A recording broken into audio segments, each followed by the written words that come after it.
पल पल न्यूज से मैं हूं आपके साथ नदीम अकरम।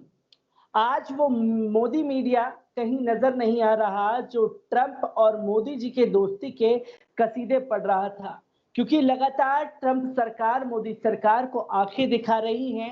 पर देश के इतिहास में जो बोलने वाले प्रधानमंत्री थे वो पूरी तरीके से खामोश हो चुके हैं, क्योंकि एक एक कर कई बार मोदी सरकार को चेताया गया और इस बार सारी हदें ट्रंप सरकार की तरफ से पार कर दी गई और साफ तौर पर उन्होंने अपने नागरिकों को एक एडवाइजरी जारी कर दी कि भारत ना जाए, क्योंकि भारत के हालात बहुत खराब हैं। वो सीरिया, पाकिस्तान और इराक से भी ज्यादा गया गुजरा बन चुका है।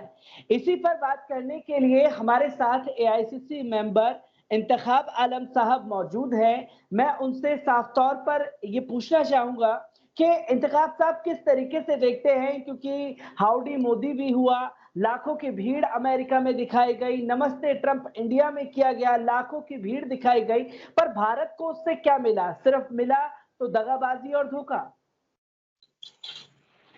देखिए, ये हमारी अपनी जो पद्धति रही है भारत की, उसको हम भूल चुके हैं।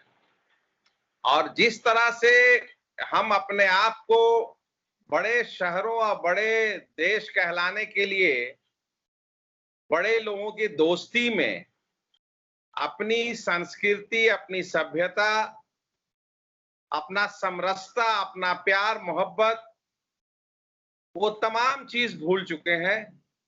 हम एक बड़ी गलती किया हमारे देश के मुखिया ने, जो जिस तरह से भी ट्रंप को यहां लाकर, क्योंकि हालात उसी टाइम बिगड़े थे, हम उस दलील में नहीं पड़ना चाहते, क्योंकि उस टाइम में भी अगर ट्रंप नहीं आते तो भारत कोरोना वायरस की चपेट में ना आता। लेकिन आपने जिस तरह से, ट्रंप एक व्यक्ति हो सकता है, लेकिन जब चलता है तो एक समूह चलता है, एक ग्रुप चलता है, सैकड़ों की संख्या में लोग सिक्योरिटी में लगे रहते हैं और देश विदेश से सारे लोग यहाँ पहुंचते हैं। हम अपनी लाचारी, बेबसी, गरीबी को दीवार से छिपाने की कोशिश किया और हमने छिपाया भी। उस पर गोदी मीडिया ने तरह तरह की बातों को कह करके हमारे देश के प्रधानमंत्री के मनोबल को अच्छा रखा और खड़ा रखा।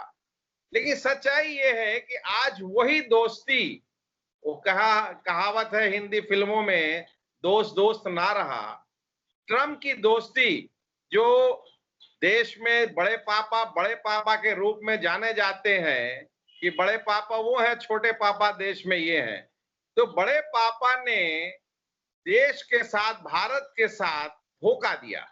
और धोखा ये दिया कि आज शब्दों में हमारे कंट्री को, हमारे भारत को, हिंदुस्तान को नीचा दिखाने के लिए उसने एक अपना ट्रैवल एडवाइजरी जारी किया है कि यात्री वहां भारत ना जाएं। वो पाकिस्तान और सीरिया, इराक से भी बदतर हो गया है। वहां कब गवर्नमेंट कौन एडवाइजरी जारी कर दे, भारत सरकार से किस तरह की बातें सामने आ जाएं, तो हमारे लोगों के ऊपर परेशानी आ सकती है।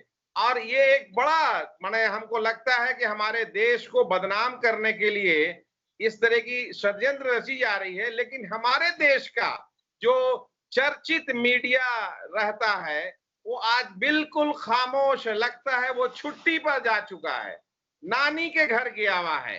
जिस तरह से आज खामोश है भारत में, उन बातों का जिक्र नहीं हो रहा है। इसलिए हम आपके माध्यम से देशवासियों को कहना चाहते हैं कि मोहब्बत में सब कुछ मत गंवा दो। तुम अपने देश के रखवाले के साथ मोहब्बत करो, लेकिन देश के रखवाला तुम्हारे साथ कौन कौन सी बातें कर रहा है, तुमको कहां पे खड़ा रखा है, हम कब तक लड़ते रहेंगे? हमारे आज हालात ऐसे बद से बदतर होते जा रहे हैं कि हमको आपको एक दूसरे को दूर करके, ये एक प्रोपेगेंडा के माध्यम से, कोरोना एक हथियार बन चुका है भारत सरकार को, और यह हथियार के माध्यम से देशवासी को हर महीने एक नया एडवाइजरी जारी करके देश को गुमराह करने का काम किया जा रहा है। इसलिए आज हम आपके माध्यम से कहना चाहते हैं कि इस तरह का, आज मान लिया अमेरिका ने किया है, कल दूसरी कंट्री करेगी, परसों तीसरी करेगी, आगे भी कोई कंट्री करती रहेगी, और इस तरह से होगा तो हमारे यहाँ सेनानी का आना बिल्कुल बंद हो जाएगा, जो हमारे लिए एक बड़ा खतरा है। हमारे सोच पर, हमारे कंट्री के साथ ये पूरे देश में अछूता बना के रख देगा। इंतकाब साहब, मैं यहाँ ये जानना चाहूंगा, क्योंकि लगातार ये देखने को मिलता रहा है कि मोदी सरकार का डंका बज रहा है।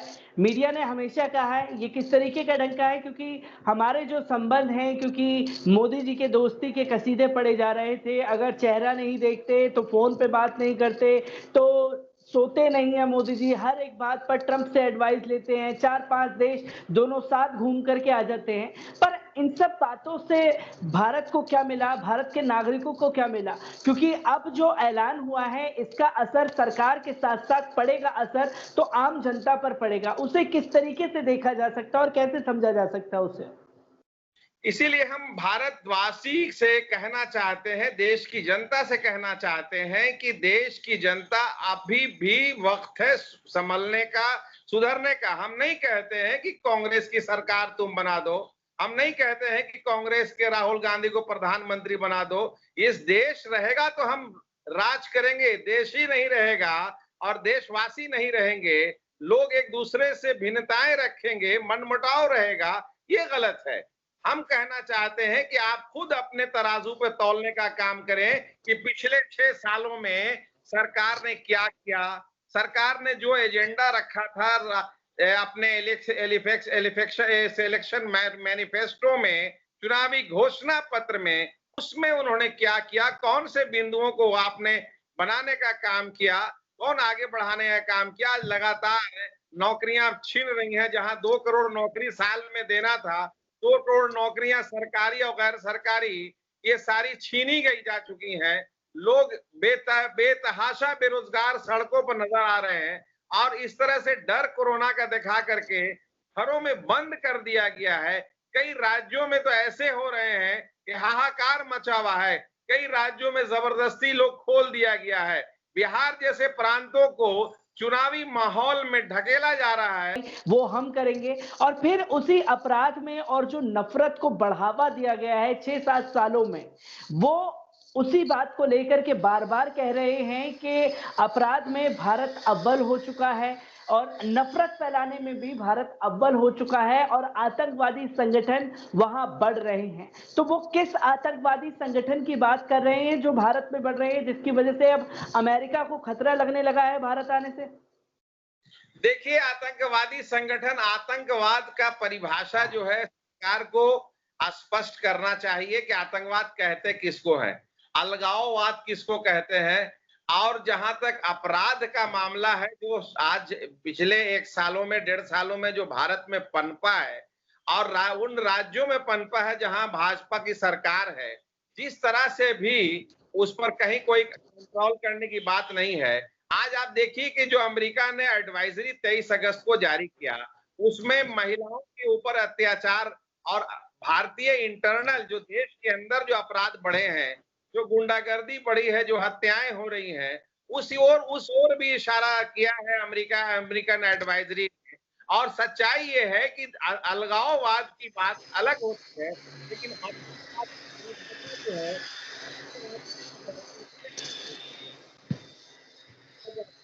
ये सरकार की परिभाषा है। लेकिन सरकार को स्पष्ट करना होगा कि आतंकवाद कहते किसको है। आज सरकार के अंदर बैठ करके भी लोग आतंक मचा रहे हैं, उसको आतंकवाद नहीं कहते।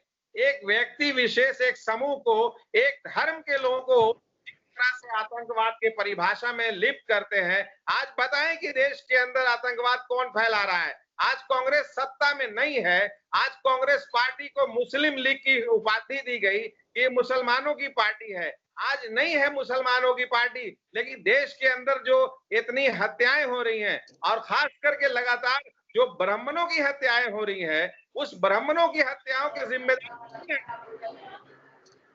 सरकार जिस तरह से हत्याएं करा रही है और कर रही है, और सरकारी यंत्र का दुरुपयोग हो रहा है, और कोर्ट कचहरी, इलेक्शन कमीशन और सुप्रीम कोर्ट को पंगु बना के रख दिया गया है। वहां कोई दलीलें नहीं है। सुप्रीम कोर्ट के एडवोकेट प्रशांत भूषण अगर सवाल खड़ा करते हैं तो उनको सजा के लिए आज पता नहीं आज सजा देने वाली बात थी। सच्चाई ये है कि कोई आदमी अपना मुंह को कैसे सी सकता है, कैसे सील्ड कर सकता है, कैसे जुबान को बंद कर सकता है, जब आंखों के सामने देखी जा रही कि हत्याएं हो रही हैं, लूट हो रहा है, गुंडागर्दी हो रही है, महिलाओं का उत्पीड़न हो रहा है, महिलाओं का शोषण हो रहा है, लगातार जो बढ़ रहा है, तो उस पर क्यों नहीं बोलेगा लोग? हिंदुस्तान वासियों का है और ये जो हमारे पूर्वज देश को आजाद करा के गए, हमारे देश में इस तरह की बातों को बता के गए हैं कि आप हिंदुस्तान को नीचा नहीं करना।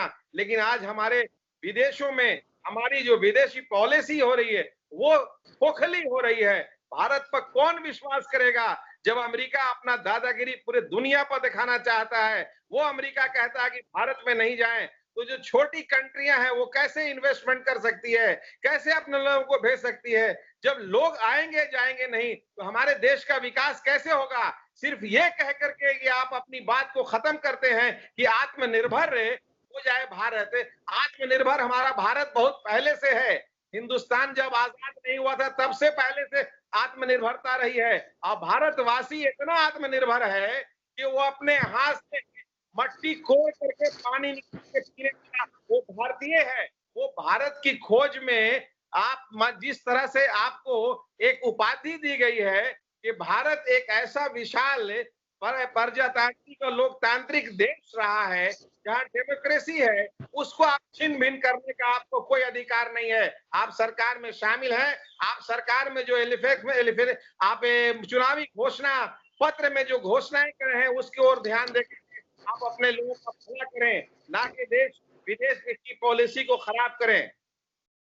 इंतखाब साहब, एक आखिरी सवाल लेना चाहूंगा क्योंकि बात अमेरिका की हो रही है, तो इससे पहले यूएनओ ने भी कई सारे सवाल खड़े करे थे, यूएससीआरएफ ने भी कई सारे सवाल खड़े करे थे और कई ये कहा था साफ तौर पर कि मुसलमानों के साथ जो है भारत में ज्यादती हो रही है, मुसलमानों का शोषण हो रहा है। तो क्या और जो मीडिया ने नफरत फैलाई तबलीगी जमात को लेकर के, उसका असर जो है विदेशों में बना है, जिसकी वजह से आज अमेरिका ने इतनी बड़ी एडवाइजरी भारत सरकार के खिलाफ जारी कर दी है? ये चूंकि खुद अपनी गलती यहाँ के देशवासी सरकार जिनकी है, वो सरकार के नेतृत्व में जो मीडिया काम कर रही है, सरकार के देख रेख में जो मीडिया गोदी मीडिया काम कर रही है, उस वक्त जब निजामुद्दीन में तबलीगी जमात के लोगों के ऊपर उंगली उठाने का काम किया गया था कि कोरोना जो है तबलीगी जमात के लोगों ने फैलाने का काम किया है, तो मैं पूछना चाहता हूं आपके माध्यम से, कई बड़े नेता और कई बड़े आज देश के प्रणब मुखर्जी साहब के हॉस्पिटलाइज रहे हैं, अभी आ गए हैं। देश के होम मिनिस्टर कोरोना के संक्रमित से वो हॉस्पिटल में गए हैं, तो क्या अमित शाह जी के पास तबलीगी जमात के लोग गए थे क्या, या फिर तबलीगी जमात के पास अमित शाह गए थे क्या? ये सवाल उठता है कि ये बीमारी है, ये एक बीमारी किसी को भी हो सकती है। इस तरह का आरोप जब लगाया जा रहा था तो आज वो साबित करे वो गोदी मीडिया कि जिस तरह से भारत के ऊपर ये आरोप लगाया जा रहा है कि भारत आतंक की साये में चल रहा है और महिलाओं के साथ उत्पीड़न हो रहा है।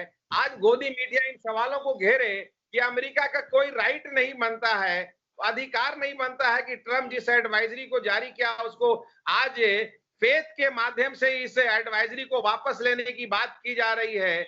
जो फेडरेशन और टूरिज्म का जो फेथ है, फेथ एक संस्था है जो उसको वापस करने का डिमांड कर रही है, उससे संस्था के माध्यम से आज गोदी मीडिया उन चीजों को उजागर करने का काम करे कि अमेरिका अपना एडवाइजरी को वापस करे और भारत की जो खोई फॉरेन पॉलिसी है उसको स्थापित करने का काम करे।